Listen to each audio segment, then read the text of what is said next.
Pro Group Management. Workers' comp that works for you. This is a special edition of Nevada Newsmakers with host Sam Shad, political analyst Ande Engleman, a no-holds-barred political forum. Now, here is Sam Shad. And in Reno on this Wednesday, great controversy with Michael Moore, the filmmaker, coming to town to talk at the University of Nevada, Reno. There are some that are very much in favor of it and some that oppose. We have one of each here today.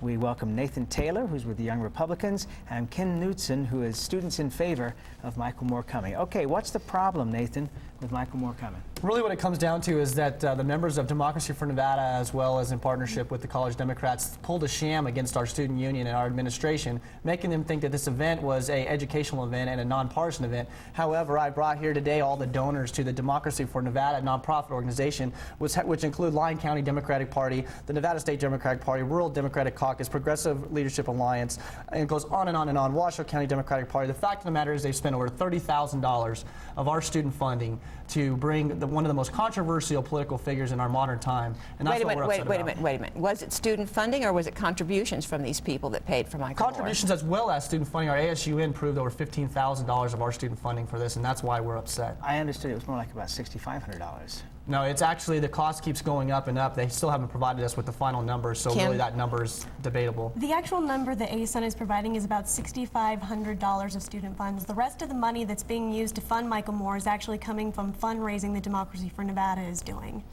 All right, but Kim, why not have a Republican also? What, shouldn't students hear a variety of opinions and not just one side? And there's been no reason why the Republicans aren't able to bring a Republican speaker to the campus. In fact, ASUN offered them the same amount of money to the college Republican, said you can bring in a speaker of your own.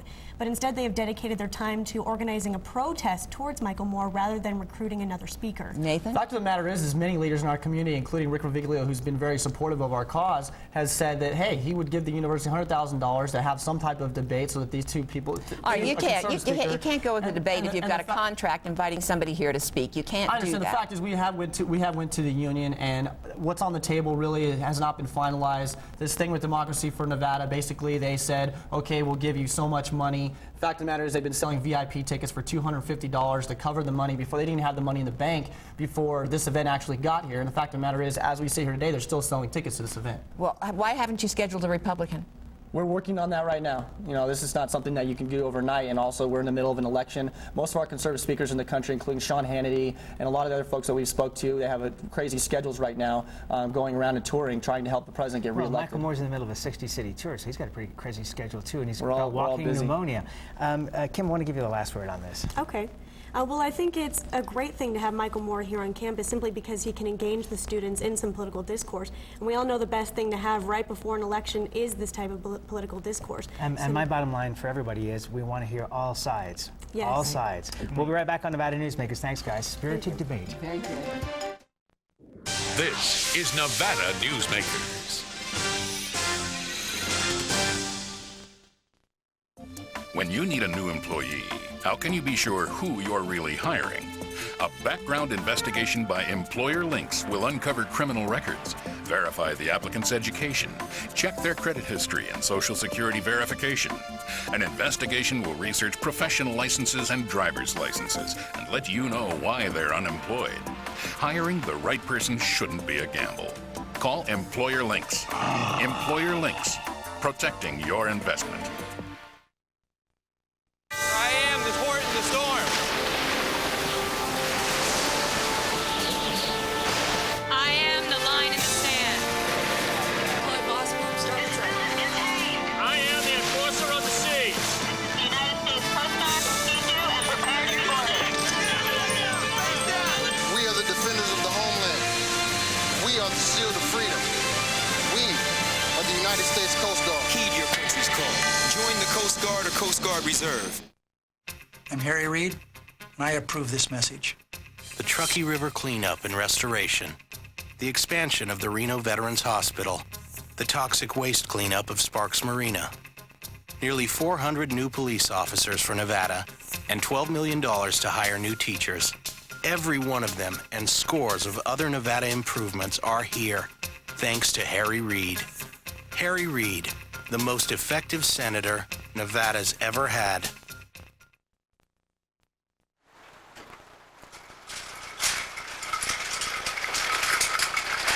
It's the perfect sports activity vehicle for whatever sport you're into.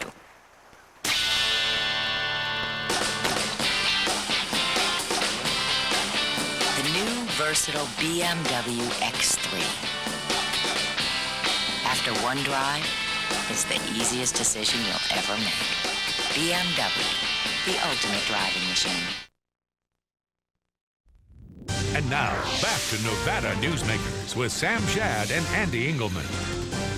And back on Nevada Newsmakers, we're joined by Ed Rogich, who is the Vice President of Marketing for IGT. Pleasure to have you here. Thank you. Thank you for being here. Nevada's largest manufacturer. Your stock was climbing like crazy a year or so ago, and then suddenly a couple of analyst reports come out, and boom, it drops. Does that drive you crazy? Well, you know, they're looking way out into the future, and sometimes they look at growth and the timing of it. So it's hard to predict how the analysts are going to react. But we're very positive about the potential that's coming our way, and we think we'll continue on a solid path. Aren't you the most successful company of your type in America? We're one of the leading in the world. We're an international company. Right. We have operations in Japan and Australia, and of course throughout the United States with offices to support the various gaming jurisdictions. And what's made you so successful? Well, I think the people behind the machines. People see the final product, but IGT has a wonderful staff and developers, from game developers to mathematicians and hardware engineers, all of which are residing here in Reno for the most part, where our manufacturing plant is. So it's a great combination of talent that we brought together that is reflected in the products we put out. What markets do you think might expand after the election? Do you think Pennsylvania is going to approve gaming? Well, Pennsylvania has. It's just the timing of Pennsylvania. So they'll look at Pennsylvania as an event for us that's going to happen in the 2006. They've still got to get their regulatory agencies in line, draft all of their guidelines, get their procedures for approving games and equipment that we'll bring into the market.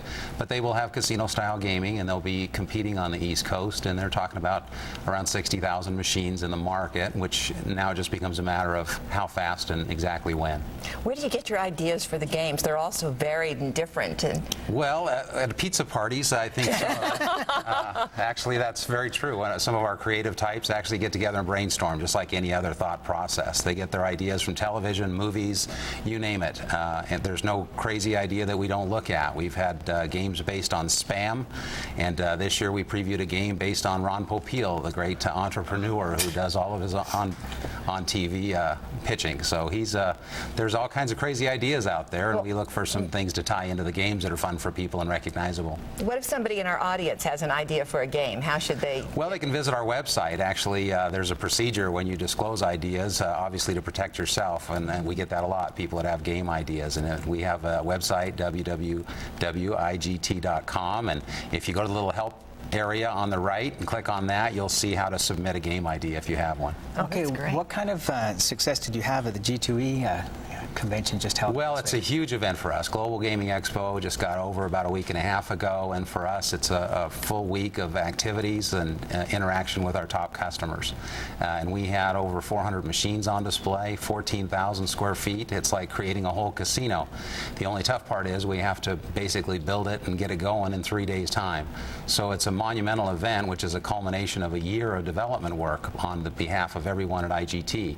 And of course, staffing it and being there all week, from investor presentations to creating the marketing materials that support what we do and meeting with our sales forces. But ultimately, the accent there is on the customers and the analysts to give them a preview for what's going to be coming up in the next fiscal year for us. What do you anticipate as far as Indian gaming? I know that you've been selling a lot more of these Class 2 machines, the ones that are essentially a bingo game, but to the player, they look like a regular slot machine, correct? Well, Native American casinos are expanding all over the country. The focus strongly on California with the negotiations between the governor on the compacts there, which could allow an expansion of Class 3 gaming. Class 3 gaming, traditional casino-style games, are the preference for those jurisdictions.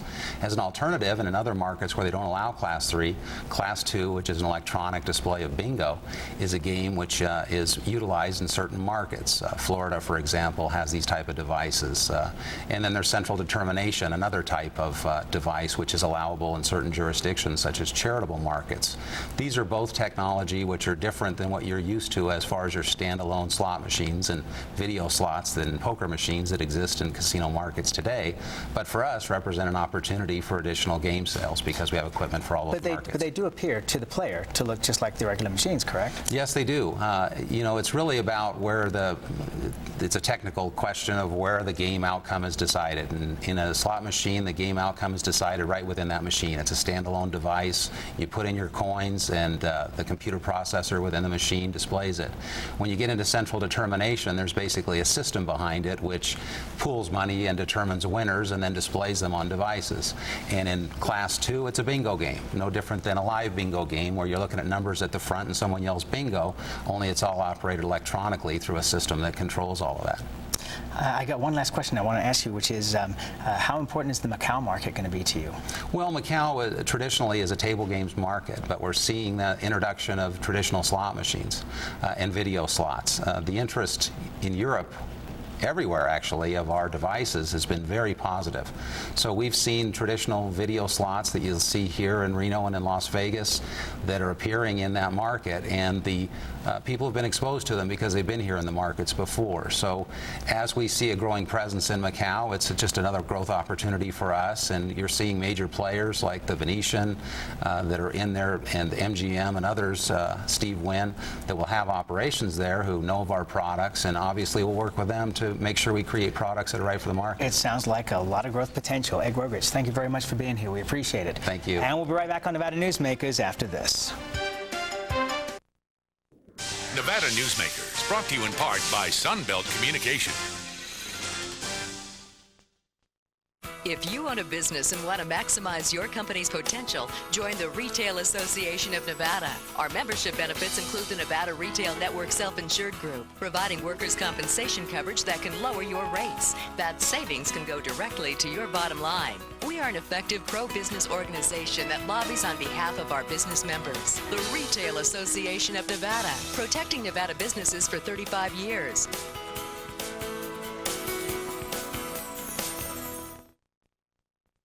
I am an American soldier. I am an American soldier. I am an American soldier. I live the Army values. I will never accept defeat. I am disciplined, physically and mentally tough. I am a professional. I am a professional. I am the guardian of freedom and the American way of life. I am an American soldier. I am the Army National Guard. Defend freedom. In the Army National Guard, you can. Visit 1-800-GO-GUARD.com today. There's something you should know about me. I'm cold.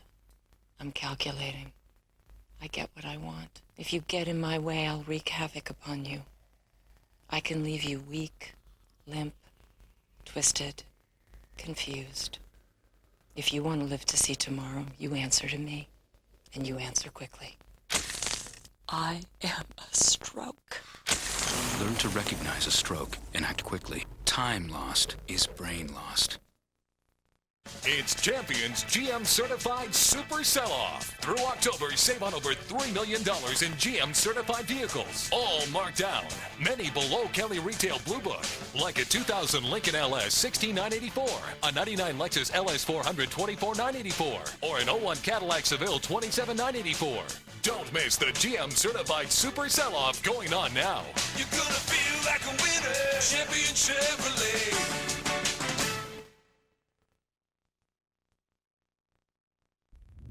And now, back to Nevada Newsmakers with Sam Shad and Ande Engleman.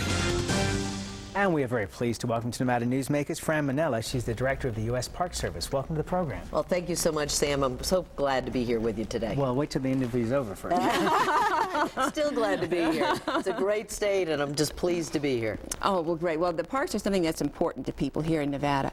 And we hear a lot of criticism about President Bush saying that he doesn't really believe in the environment. Do you find that to be true? No, the president believes in our national parks, believes in the environment, and have demonstrated it. In fact, we have the largest budget in the history of national parks right now, and the most full-time employees. But we have had a few extra challenges with September 11th. We have dedicated more money to security at parks than we have in the past. But right now, our 05 budget that the President has put forth, and both House and Senate are reviewing as we speak, or have been reviewing, is going to increase our operational dollars at a greater level than we've ever had before as well. And this is the everyday operations budget. So the President has really stepped up. And of course, the maintenance backlog. Not a very glamorous thing. You don't do ribbon cuttings when you open a new sewage treatment plant. But these are the things that we're funding in our parks, and we have spent $3.9 billion overall throughout the nation.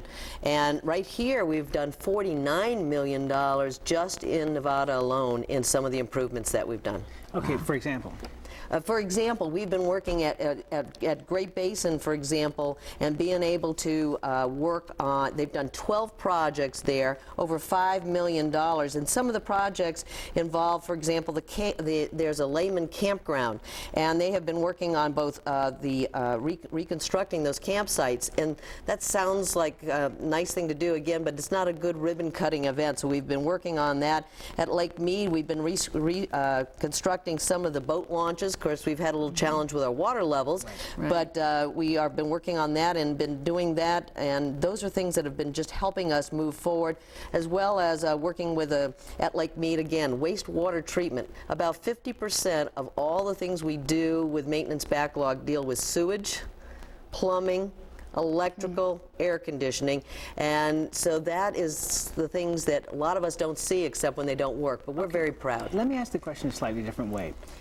What things would you like to see funded that have not been funded so far? Well, I think that, again, if we could continue moving forward with maintaining the maintenance backlog, going after the maintenance, going after our natural resource challenge, which we're continuing, which helps our natural resources, and we've done almost $100 million. What do you mean by that? Natural resource challenge is where, for example, water quality is a big issue. Lake Tahoe, Lake Mead, all the different areas, and we have funds now that monitor that, air quality, that deal with working with colleges and universities, and be able to partner with them to do research that for every dollar we spend, we get $4 worth of research back through these programs. And so we want to continue all of those, as well as dealing with fire, and that's another big issue. I wanted to ask you about that specifically. Dealing with fire, we've been doing more on that than we've ever done before. We want to continue all those efforts, but we also want to further enhance, as this budget is going to do, and we want to continue to see that, to have the operations of the everyday, the visitor center staffing, the people who clean the restrooms, to be staffed as well. So if we can keep moving those directions, we are doing so well, and the President's moved us that way. Let's get to the fire topic, because that is a major thing in Nevada, and particularly with the drought that we're in. And there's all this controversy right now as to whether or not we should clean out the underbrush in the forests or not. Well, Healthier Forest Initiative that the President has come forth with has been critical for our well-being, because what we do, you do want to clear out the underbush, the different vegetation that, when it gets too thick, if you go back to the Yellowstone fire in '88, that fire burned so hot that it took a lot of time for plants to start coming back up, because there had not been thinning of that forest. There had not been going after using prescribed burning when it's appropriate. And coming originally from the state of Florida, where I was 12 years as state park director. And they have a lot more rain than we do. We have a lot more rain, but we burn regularly. And if you remember the fires back in not too long ago, about 4 or 5 years ago, where we actually had to eliminate entire events in Florida because in the central part of the state we had such bad fires because of a drought. But you've got to do prescribed burning, you've got to do thinning, you've got to be able to get that undergrowth removed in order to protect not only those forests and those resources, but also the communities. I got to jump in with one last question. We have about 20 seconds here. There's been a lot of talk over the last 20 years by environmentalists who want to see Hetch Hetchy drained, the water supply for San Francisco, because it's a mirror of Yosemite. Do you think in your lifetime you're going to see that happen? I think that what we've got to do is rely on the science to be able to make a determination what is the best for the communities, because we are part of the total community, but we also need to be able to make sure when you, any science, any removal of such a dam or anything of that nature, it would be ever in the best interest. So at this time, we do not know what is the best interest on that, but right now we are, as part of our security, taking care of that, and we are trying to work with the city, with the state to actually get us maybe funded a little bit better than Okay, that. Fran Mainella, thank you so much for being here. Welcome back. You have a lot of energy. We'll be right back on Nevada Newsmakers after this. Thanks. This is Nevada Newsmakers.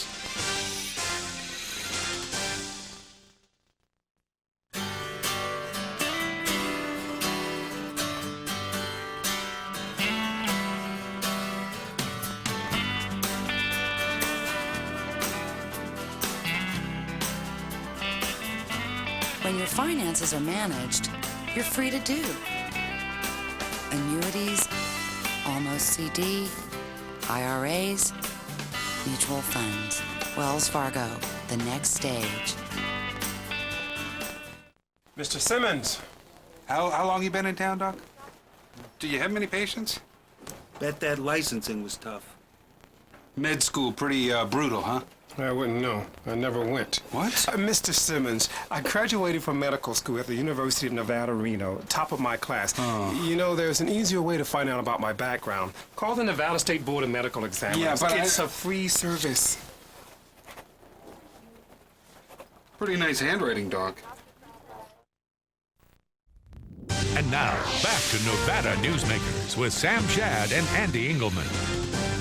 And back on Nevada Newsmakers, we welcome to the pundit panel Keith Lee, an attorney. We have April Clark, Vice President and General Manager of Next Media Radio Group, and Scott Bensing from Senator Ensign's office. He is the Chief of Staff. Welcome to all of you. Scott, I want to start with you. Senator Ensign has come up with a bill on broadcast indecency standards. Would you briefly explain this? I would love to. It was a bill that we were looking to attach to the Defense Department authorization bill. That didn't happen. That got pulled out. What the bill does, we're now looking to pass it as a freestanding bill. It's something the Senator's been working on for about a year now. What the bill does is simply this. Originally, the fines for an indecent act, the Janet Jackson fiasco as an example, were $27,500. We've increased those dramatically to $500,000 per licensee, per broadcasting licensee, and in addition have, for the first time, instituted a $500,000 fine on the actor or performer who commits the act. In addition to encouraging a family viewing policy from the broadcasters. All those things together, we've got tremendous support in the Senate. Right now, the only thing that's holding us up, there are a couple Democratic senators who are delaying its passage in the Senate so we can send it over to the House. Okay, April, you want to respond to this?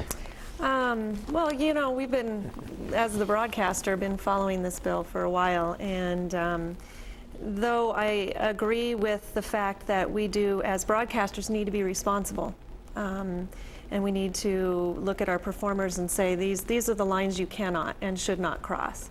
At the same time, the thing that I personally like about this latest policy is that the performers will be fined. It's very difficult when you have a syndicated show, for example, that you're broadcasting.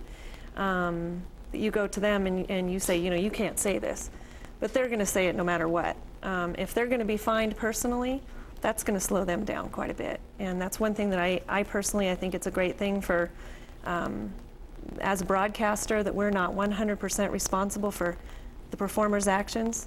So you're basically in agreement with Senator Ensign's bill? This one, the latest one, yes. I think it's, I like the fact that the performers are involved. At the same time, you know, the whole family viewing, to me, still seems vague and difficult to follow, especially from a radio standpoint. The most edgy performer, for example, is generally our morning shows.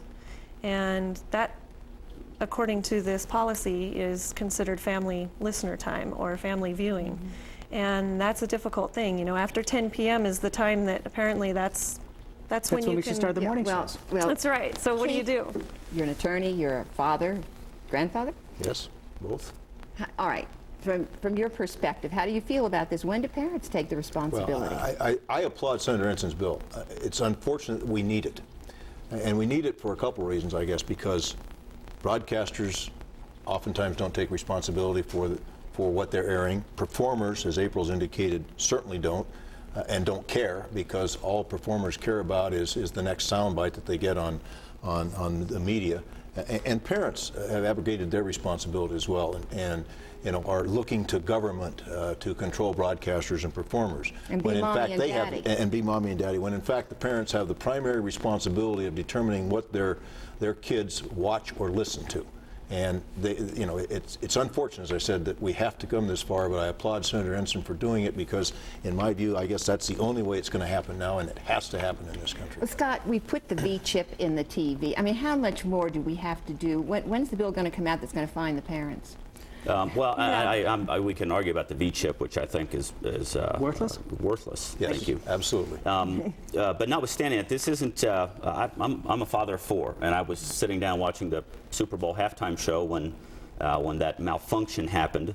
And no, I don't think any parent expected that to be a high-risk viewing time with their children. It was pathetic, but did it really upset your family? It upset me. It upset my wife. I'm not so sure. I've got pretty young kids. I'm not so sure they were paying attention. I remember as a kid watching National Geographic specials that had a lot more revealing things on those. Well, that's certainly, but that context is not. Really? So a piece of anatomy is only right in one place and not in another? What about violence? Isn't violence worse? We have to come back and revisit this. We're out of time, and we will.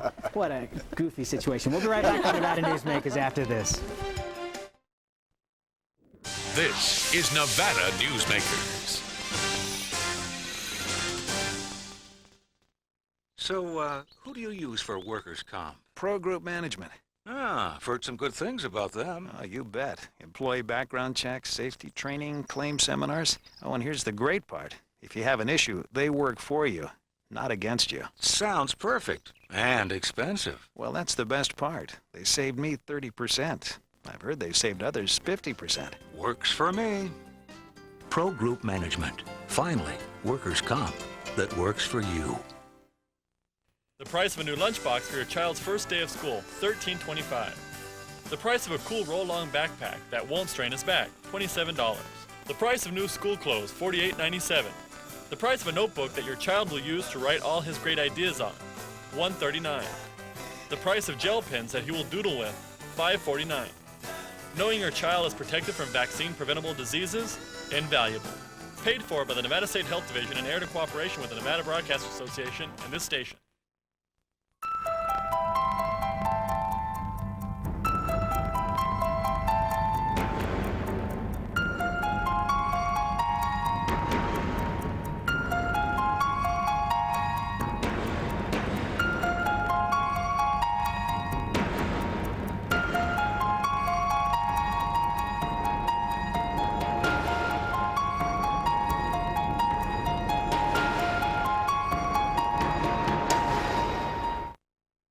Mr. Simmons.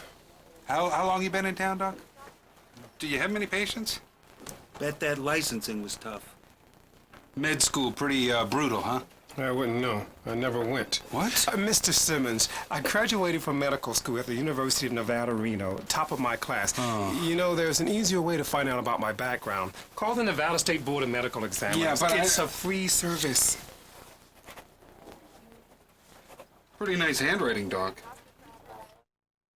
We'll see you tomorrow. Thank you for watching. See?